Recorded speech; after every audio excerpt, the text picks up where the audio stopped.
Kryetari i Partisë Demokratike Sali Berisha ftoi qytetarët shqiptar që të bashkohen opozitës në protestën e 12 marsit, e cila do të zhvillohet para parlamentit. Ai theksoi se qëllimi i protestës nuk ka të bëjë me kërkesën e SPAK për arrestimin e ish zëvendësministres dhe ish ministres së infrastrukturës Belinda Balluku, por është drejtuar drejt për drejt kundër qeverisë së kryeministrit Edi Rama. Edi Rama çdo skenar mund të zhvillojë dhe është i aftë të bëjnë në parlament çdo provokim dhe të marrë çdo vendim, por qytetarët vinë aty për të kërkuar dorëheqjen e Edi Ramës. Qytetarët nuk vinë aty dhe nuk mashtrohen me Lubi Ballukun. Qytetarët e kanë të qartë se Lubia është thjesht një shërbëtor e tij që ka vjedhur së bashku me Edi Ramën, por hajduti më kryesor i kombit dhe përgjegjës për të gjitha këto është Edi Rama. Ai komentoi gjithashtu dorëzimin e detyrës nga Balluku, duke cilësuar ceremoninë si një sfidë ndaj qytetarëve. Sipas tij, deklaratat e ish ministres për sukseset e pretenduara dhe mohimi i çdo veprimi korruptiv janë pjesë e një narrativi të përgatitur nga kryeministri Rama.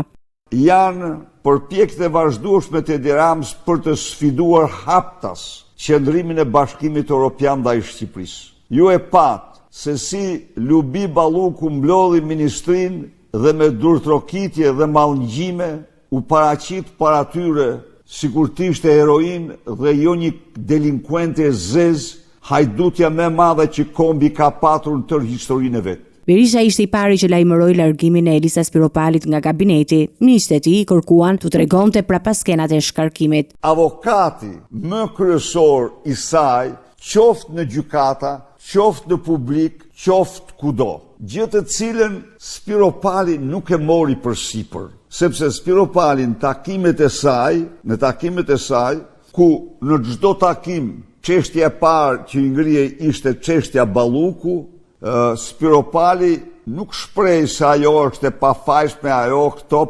por shpreh në mënyrë evazive se shpresoi që drejtësia të mos pengohet dhe të gjitha këto nga shoqëruesit e saj i shkonin direkt Ramës dhe Lubis. Dhe unë këte pata paralajmëruar prej kohësh se e mora vesh dhe do ketë dhe tjerë desada, se asnjë nga këta që takohen me të huaj. Më parë, Berisha zhvilloi një takim me pedagog dhe student në rastin e 7 marsit, duke kritikuar qeverisjen e Partisë Socialiste dhe rënimin e sistemit arsimor gjatë 13 viteve të fundit. Ai premtoi se në rast të fitores së Partisë Demokratike, buxheti për arsimin do të rritet me 5% të prodhimit të brendshëm bruto për të përmirësuar infrastrukturën dhe cilësinë e arsimit në vend.